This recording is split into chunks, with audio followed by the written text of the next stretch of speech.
apporté à l'organisation, c'est une expérience de près de 40 ans de responsabilité publique, du bas de l'échelle au sommet de l'État, comme fonctionnaire junior, directeur national, maire, ministre, Premier ministre, président de l'Assemblée nationale et président de la République pendant 12 ans. Ce que je souhaite apporter à l'organisation, c'est une tradition d'échange de plusieurs années avec la plupart des dirigeants ici représentés par vous, les dirigeants en Afrique, au G7, au G20 et dans d'autres cadres bilatéraux et multilatéraux. De ce parcours, j'ai appris à dialoguer, écouter et consulter. J'ai appris à conduire des réformes, arbitrer entre des priorités et prendre des décisions parfois difficiles.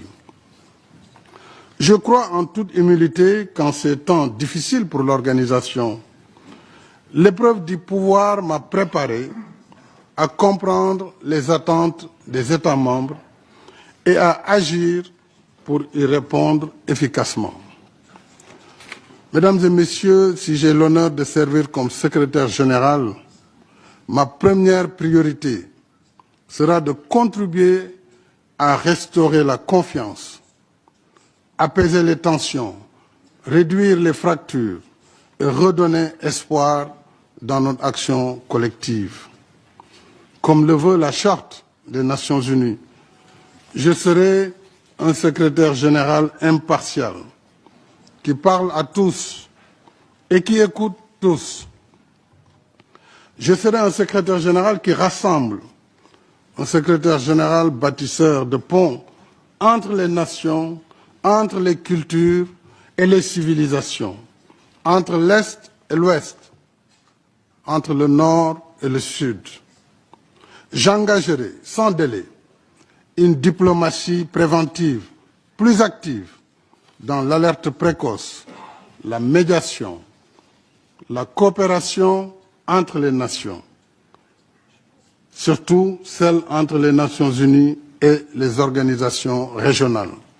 J'engagerai avec les États membres une réflexion approfondie sur l'efficacité des opérations de maintien de la paix.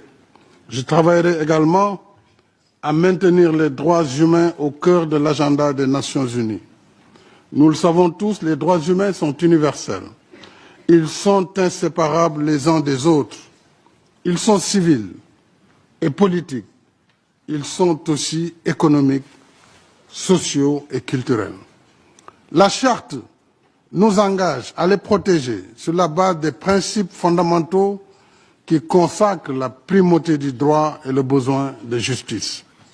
De même, à 4 ans de l'évaluation finale de l'agenda 2030, je veillerai à la bonne conduite des objectifs de développement durable ainsi que de l'élaboration de l'agenda d'après 2030 avec les États membres.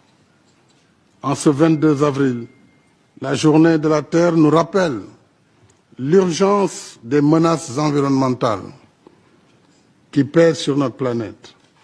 Le poids de la dette est devenu insoutenable pour de nombreux pays. Les inégalités se creusent, frappant d'abord les plus vulnérables, notamment les jeunes et les femmes. Certes, la coopération pour le développement garde toute son utilité. Mais mon expérience à la tête d'un pays en développement m'a appris que les financements publics restent insuffisants et difficiles à mobiliser, notamment pour les infrastructures de développement. Or, sans les investissements structurants, il ne peut y avoir de transformation économique et de création massive d'emplois. C'est pourquoi je propose le financement du développement, que le financement du développement soit davantage porté par le partenariat, l'investissement et le commerce, appuyés par un meilleur accès au crédit afin de soutenir une croissance et une prospérité partagée. Le Forum sur le financement du développement qui réunit chaque année à New York les Nations Unies Les institutions de Bretton Woods, l'OMC, la CNUSED et le secteur privé pourraient en être le catalyseur avec l'appui de l'OCDE et des pays partenaires. Mesdames et messieurs, en créant les conditions d'une vie meilleure pour tous, nous réduirons en même temps les sources de migration irrégulière.